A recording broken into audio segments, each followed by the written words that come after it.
જય શ્રી કૃષ્ણ. જય હો, મંગલમય હો. કાલનું કન્ટિન્યુ કરીએ. કાલે આપણે જોયું કે શેઠાણીએ ખોટા ખોટા ઇમિટેશન દાગીનાઓ પહેર્યા, લોકો સાચા માની ગયા, કરોડોની કિંમતો લગાવવા લાગ્યા. કારણ કે આવી અબજો પતિની પત્ની, ઉદ્યોગપતિની પત્ની કદી ખોટા દાગીના પહેરે જ નહીં. આ લોકોની એક ભ્રમણા હતી. આ સત્ય વાત છે કે શેઠાણીએ ઘરે પહોંચીને આવા દાગીના ઉતારીને ગમે તેમ મૂકી દીધા. હવે તેની એના માટે કોઈ જ કિંમત રહી નહીં. હા, આ ઘટના રોજ બને છે, આજે પણ બને છે. કાંઈ જ નવું નથી. જેમ શેઠાણી સાચી છે અને ઘરેણાં ખોટા હોવા છતાં પણ બધા જોનારને સાચા લાગ્યા, તેમ ભગવાન સાચા છે અને જગત ખોટું છે. જગતના માનવો જુઠ્ઠા છે, સગપણો જુઠ્ઠા છે, સગપણો લોભામણા છે, મિત્રો કહેવા જેવા છે, વ્યવહારો જુઠ્ઠા છે, બધા બધા જુઠ્ઠા દાગીના જેવા છે. પણ જગત પ્રભુનું છે, પ્રભુએ પહેર્યું છે, પ્રભુનો સ્પર્શ છે. તેથી શેઠાણીના ખોટા દાગીના સાચા લાગે છે. તેમ જગત પ્રભુનું છે, પ્રભુના સ્પર્શથી બન્યું છે. રત્તી રત્તી પત્તી પત્તીમાં પ્રભુની રચના છે. તેથી પ્રભુ સત્ય છે.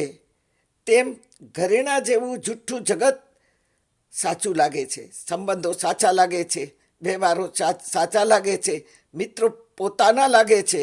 શેઠાણીએ ઘરે આવી અને દાગીનાને ઉતારી ગમે તેમ મૂકી દીધા. હા, પણ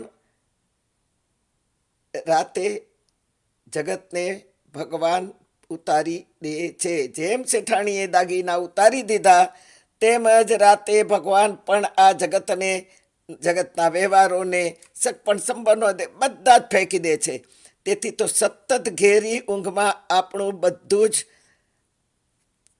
છૂટી જાય છે, ફેંકાઈ જાય છે જુઠ્ઠા ઘરેણાની જેમ, અને રહે છે માત્ર જીવ અને શિવ, જીવ અને ઈશ્વર. બાકી બધું આપણાથી ફેંકાઈ જાય છે. અડધી રાતમાં આપણે નથી કોઈના ભાઈ બેન, સગા સંબંધી, મિત્રો, પતિ પત્ની, ધણી, વ્યવહાર, પરિવાર કશું જ નથી. બધું છૂટી ગયું. ઊંઘમાં વ્યવહાર, પરિવાર, આ બધું જ જ્ઞાતિ, કુટુંબ, મિત્રો જેવા ખોટા દાગીનાઓ બધા ઉતારી દઈએ છીએ. કોઈનું કોઈ નથી. તું જીવ, હું ઈશ્વર, આપણે બે જ રહ્યા. કૃપા છે ઈશ્વરની કે તે સાથ છોડતો નથી. તેથી એક જ સહારો ઈશ્વરનો છે. સૂતા ત્યારે આપણે જીવતા હતા, પણ આપણે જ્યારે ઊંઘમાં આવ્યા ત્યારે આ જીવ મરી જાય છે. એટલે તો સવારે આપણે નાવા ઉઠીએ છીએ. આવો પ્રાર્થના કરીએ. સ્વરચિત પ્રાર્થના છે. આવો. तुम ही हो माता पिता मैंने माना, तुमको सगा और सहोदर भी जाना. तुम ही सर्वत्र सर्वज्ञ हो दाता, श्री कृष्ण गोविंद तेरा सहारा, तेरा ही सहारा. नहीं कोई जग में तुझ जैसा प्यारा, श्री कृष्ण गोविंद तेरा सहारा, तेरा ही सहारा, तेरा ही सहारा.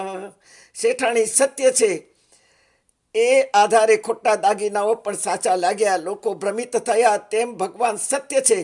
તેથી તેણે ધારેલું જુઠ્ઠું જગત, સગપણ સંબંધો, પરિવારો, મિત્રો, સમાજો આ અસત્ય હોવા છતાં સત્ય આપણને લાગે છે. આ બધાની આસક્તિથી આખું જીવન ભ્રમણામાં જ પસાર થાય છે. ઈચ્છા માસીની 5મી દીકરીનું પણ સગપણ સંબંધને આપણા જીવનમાં એનું ઉતરવું જાણી લો. 5મી દીકરી છે ભ્રમણા, જે આંખે આંધળી છે, કાને બેરી છે. નથી ભૂતકાળની યાદ, નથી વર્તમાનની ચિંતા, નથી ભવિષ્યના મનસુબા. બહુ જ ખાઉધરી છે, જડ છે. સાંભળતા માટે કાન નથી, સાંભળવા જોવા દ્રષ્ટિ નથી, અને તેથી સતત ભવાટવીમાં આપણને ભટકાવી રહી છે.